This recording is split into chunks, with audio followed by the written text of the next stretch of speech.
Hello friends, welcome to current update. दोस्तों कैसे हैं आप लोग। दोस्तों यहाँ पे एमपी आईटीआई ऑफिसर के लिए जो भी आप लोगों के लिए यहाँ पे एलिजिबिलिटी क्राइटेरिया यहाँ पे पूरी की पूरी रूल बुक आ चुकी है।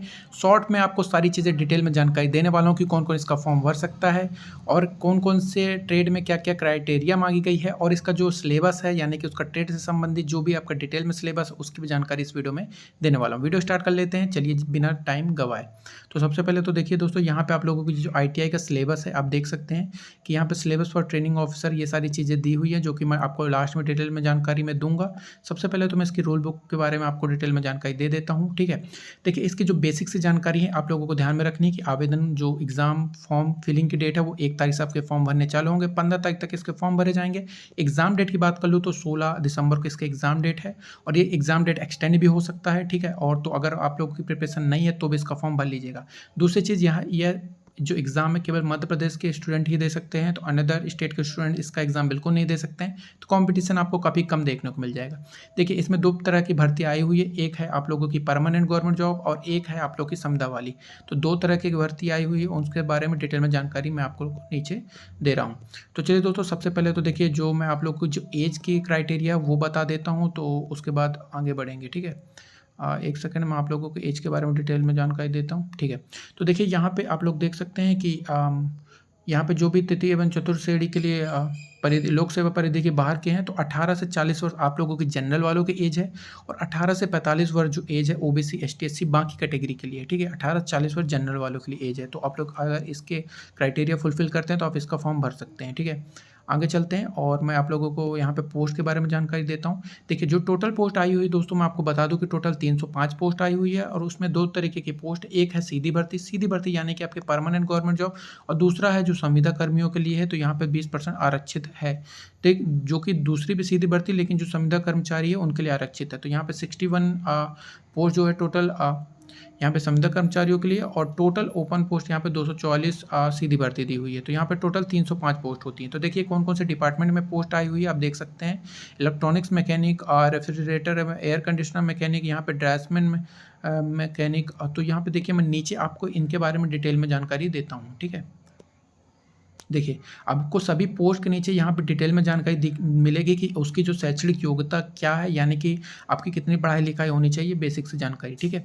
तो देखिए यहाँ पे सबसे पहले तो मैं आप लोगों को एग्जांपल के तौर पे बताता हूँ। यहाँ पे प्रशिक्षण अधिकारी, यहाँ पे ट्रेनिंग ऑफिसर जो इलेक्ट्रॉनिक्स मैकेनिक के लिए है, यहाँ पे टोटल 20 पद दिए हुए हैं। तो देखिए इसके लिए क्या है, आप लोगों का हाई स्कूल यानी कि 10th होना चाहिए या तो पुराने पाठ्यक्रम के अनुसार से 11वीं पास होना चाहिए और आपके पास ITI होना चाहिए या फिर NAC अप्रेंटिसशिप परीक्षा उत्तीर्ण होनी चाहिए, ठीक है। ITI वाले इसका फॉर्म भर सकते हैं, लेकिन ध्यान रखना कि आपको संबंधित ट्रेड में ही आपका ITI होना चाहिए, यानी कि जो आप ऊपर आप लोगों से ट्रेड पूछा है, यानी कि ट्रेड का क्या नाम है, इलेक्ट्रॉनिक्स मैकेनिक, ठीक है। तो इसके ही ट्रेड से आप लोग फॉर्म भर सकते हैं।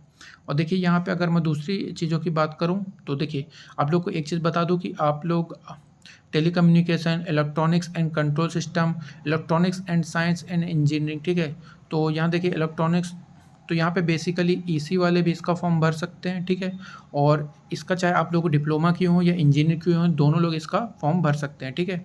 आगे चलते हैं और यहाँ पे देखिए जो प्रशिक्षण अधिकारी डीजल मैकेनिक की पोस्ट दी हुई है। तो देखिए डीजल मैकेनिक में अगर आप लोग इस चीज़ को लेकर थोड़ा टेंशन ले रहे हो कि लाइट मोटर व्हीकल का ड्राइविंग लाइसेंस, तो देखिए नॉर्मल यहाँ पे हैवी व्हीकल का ड्राइविंग लाइसेंस नहीं मांगा गया है जो कि ट्रक्स के लिए होता है। यहाँ पे लाइट मोटर व्हीकल का ड्राइविंग लाइसेंस मांगा गया है, यानी कि 2 व्हीलर 4 व्हीलर, जो कि आप लोगों के पास होना चाहिए। तो यहाँ पे बेसिक सी नीड है, ये कोई बहुत बड़ी चीज़ नहीं, ठीक है। हाई स्कूल यहाँ पे 10th आप लोग के पास होना चाहिए, ITI होना चाहिए। संबंधित ट्रेड जो आप लोगों का क्या है, यहाँ पे डीजल मैकेनिक का ट्रेड है, ठीक है। इससे आप लोगों की ITI होनी चाहिए और या फिर NSC अप्रेंटिसशिप परीक्षा उत्तीर्ण होना चाहिए और लाइट मोटर व्हीकल का आप लोगों के पास यहाँ पे लाइसेंस होना चाहिए। यहाँ पे अगर आप लोग देख सकते हैं, अगर मैं बताऊँ ऑटोमोबाइल इंजीनियरिंग किया है या तो ऑटोमोबाइल से डिप्लोमा किया तो आप इसका फॉर्म भर सकते हैं। मैकेनिकल से आपने इंजीनियरिंग की है तो आप इसका फॉर्म भर सकते हैं, ठीक है। और यहाँ पे इंजीनियरिंग टेक्नोलॉजी में स्नातक अवधि या पॉलिटेक्निक से डिप्लोमा किया हो तो भर सकते हैं। और लाइट मोटर व्हीकल यानी कि बता दिए 2 व्हीलर 4 व्हीलर, वही आपको जो लाइसेंस बनता है वही होता है लाइट व्हीकल लाइसेंस, ठीक है। आगे बढ़ते हैं। यहाँ पे देख सकते हैं कि रेफ्रिजरेशन तथा एयर कंडीशनर मैकेनिक। तो यहाँ पे देखिए 11 टोटल पोस्ट इसके लिए आई हुई है, ठीक है।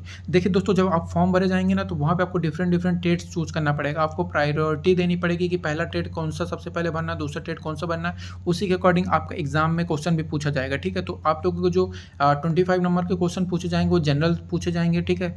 और जो 75 क्वेश्चन पूछे जाएंगे वो आपके ट्रेड से पूछे जाएंगे। यानी कि अगर आप जैसे कि अगर रेफ्रिजरेशन एयर कंडीशनर से भरते हैं तो आपके इस ट्रेड से क्वेश्चन पूछे जाएंगे 75। देखिए यहाँ पे हाई स्कूल यानी कि 10th मैं बता चुका हूँ, बार बार वही चीज़ें नहीं रिपीट करूँगा। यहाँ पे आपको ITI होना चाहिए या IIT या NAC अप्रेंटिसशिप परीक्षा उत्तीर्ण होनी चाहिए, ठीक है। और देखिए यहाँ पे मान्यता प्राप्त विश्वविद्यालय से मैकेनिकल RAC से इंजीनियरिंग होना चाहिए, RAC। तो देखिए मैकेनिकल RAC से इंजीनियरिंग होनी चाहिए, इंजीनियरिंग टेक्नोलॉजी में स्नातक की उपाधि होनी चाहिए, या तो फिर आपके पास डिप्लोमा होना चाहिए, तो आप इसका फॉर्म भर सकते हैं, ठीक है। मैकेनिकल RAC से इंजीनियरिंग या फिर डिप्लोमा हो तो आप इसका फॉर्म भर सकते हैं, या तो आपको ITI होना चाहिए। देखिए यहाँ पे सभी पोस्ट के लिए यहाँ पे आप लोगों के उसी के नीचे यहाँ पे पूरी तरीके से जानकारी दी हुई है। ITI अप्रेंटिसशिप यहाँ पे भी सेम इस पोस्ट में दी गई है, यानी कि ड्राफ्ट्समैन मैकेनिकल की जो पोस्ट है, ठीक है। कुछ पोस्ट दोस्तों मैं आप लोगों को बता दूं कि यहाँ पे BCom और MCom अगर किए हुए तो आप लोग उसका फॉर्म भर सकते हैं। यहाँ पे मैकेनिकल, देखिए यहाँ पे आप लोग अगर मैकेनिकल से इंजीनियरिंग किए हैं या तो फिर RC इंडस्ट्रियल इंजीनियरिंग या मैनेजमेंट से इंजीनियरिंग किए हो तो इसका फॉर्म लोग भर सकते हैं, या फिर डिप्लोमा किए हो। तो डिफरेंट जो भी पोस्ट आई हो इनके नीचे आपको क्राइटेरिया कन्फर्म आपको मिल जाएगा। उस क्राइटेरिया को अच्छे से पढ़िए, नहीं समझ में आता तो नीचे कमेंट जरूर कर दीजिएगा, मैं आपको डिटेल में जानकारी बता दूंगा, ठीक है। और मैं आप लोगों को दिखा देता हूँ जो कि BCom बोल रहा हूँ, BCA और MCA वालों के लिए पोस्ट आई हुई, तो वो भी आप लोगों को थोड़ा सा दिखा देता हूँ, है ना।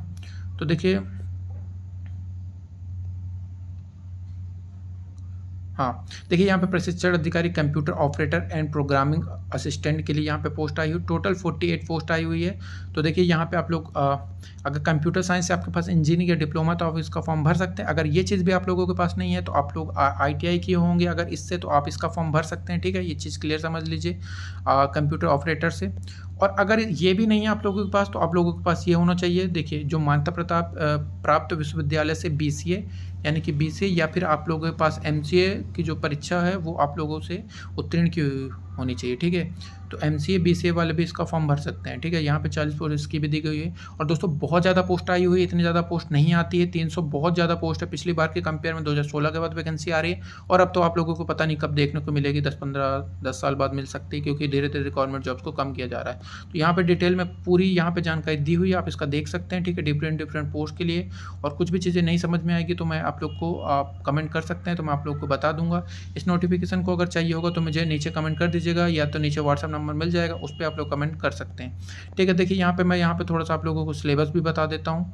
देखिए आप लोगों का जो एग्ज़ाम होने वाला है वो किस तरीके से एग्ज़ाम होने वाला है, बिना समय गवाए आप लोग को डिटेल में जानकारी दे देता हूँ। एक सेकेंड आप लोग थोड़ा सा रुकिएगा, ठीक है। देखिए आप लोग को जो एग्ज़ाम होने वाला है वो 3 घंटे का होने वाला है प्रातः। देखिए प्रथम और द्वितीय श्रेणी के दोनों का प्रातः 9 से 11 और दोपहर में 2 से 4 होने वाले हैं, ठीक है। 3 घंटे का एग्ज़ाम होने वाला है। और देखिए जो आप लोग का यहाँ पे पाठ्यक्रम होने वाला है, जो कि मैं आप लोग को बता रहा था कि यहाँ पे 75 क्वेश्चन आपके जो भी ट्रेड से आप फॉर्म भरेंगे उससे पूछे जाएंगे। आप एक से अधिक ट्रेड भी चूज कर सकते हैं, ठीक है। विज्ञान एवं गणित से यहाँ पे पूछे जाएंगे, सामान्य ज्ञान, तार्किक ज्ञान, बेसिक कंप्यूटर नॉलेज, ठीक है। तो इसके पुराने पेपर आप लोगों को मिल जाएंगे, उसको आप लोग जाकर डाउनलोड कर लीजिए। 2016 के PV की वेबसाइट पर मिल जाएंगे। लगभग वैसा ही पूरा सिलेबस होने वाला। और ट्रेड के रिगार्डिंग भी आप लोग को मैं तो यही प्रिपेयर करूँगा, आप लोग को बोलना चाहूँगा कि सब अगर आप इंजीनियरिंग वाले हैं, मैकेनिकल इंजीनियरिंग, तो IC और डीजल की जो भी IC इंजीनियरिंग की जो बुक है वो सारी चीज़ें सबसे पहले देख लीजिए, और उसके बाद आप लोग ITI की बुक ही डायरेक्ट उठाकर पढ़ सकते हैं, ठीक है। और चलिए मैं ले चलता हूँ आपको यहाँ पे जो सिलेबस आया हुआ है वो सिलेबस को भी एक बार थोड़ा सा बता देता हूँ, ठीक है। और देखिए दोस्तों यहाँ पे जो सिलेबस दिया हुआ है आप लोग ये ट्रेड से संबंधित syllabus for training officer electronics mechanic के लिए यहाँ पे दिया हुआ है। अगर आप इसका स्क्रीनशॉट लेना चाहते हो स्क्रीनशॉट ले सकते हैं, या फिर आप नीचे कमेंट कर दीजिएगा तो मैं आपको पूरा सिलेबस प्रोवाइड करा दूंगा। परफॉर्म बेसिक वर्कशॉप ऑपरेशन, ठीक है। तो इस तरीके की चीज़ें, ये पूरा का पूरा सिलेबस हर एक ट्रेड के लिए यहाँ पे डिटेल में सिलेबस दे दिया गया है, तो यहाँ वहाँ से कुछ पढ़ने की जरूरत नहीं होगी। इस सिलेबस अकॉर्डिंग आपको फॉलो करके पूरी चीज़ें पढ़नी होंगी, ठीक है। तो यहाँ refrigerator and air conditioning technician के लिए भी यहाँ पे पूरा सिलेबस दिया हुआ है, और आप लोग चाहें तो इसका स्क्रीनशॉट भी लेते चल सकते हैं, ठीक है। यहाँ पे धीरे धीरे आप इसका स्क्रीनशॉट भी ले सकते हैं और बाकी चीज़ें भी कर सकते हैं। तो देखिए यहाँ पे पूरा का पूरा सिलेबस आ चुका है, ड्राफ्ट्समैन सिविल। तो इसका डिटेल में मैं आप लोगों को अगर सिलेबस का वीडियो चाहिए होगा तो नीचे कमेंट कर दीजिएगा, मैं वहाँ पे डिटेल में सिलेबस दे दूँगा। बाकी ऊपर से आप लोगों को दिखा दे रहा हूँ कि कुछ इस तरीके से सिलेबस है। और आपको ये पूरा का पूरा सिलेबस चाहिए होगा तो नीचे कमेंट भी कर सकते हैं। मैथ्स एंड ड्राइंग वर्कशॉप के लिए भी यहाँ पे इस तरीके से HP एनर्जी यूनिट्स तो बेसिक से क्वेश्चन पूछे जाएंगे, ज़्यादा हाई फाई भी क्वेश्चन नहीं होंगे। मिलते हैं अगले वीडियो में, तब तक के लिए जय हिंद जय भारत, धन्यवाद।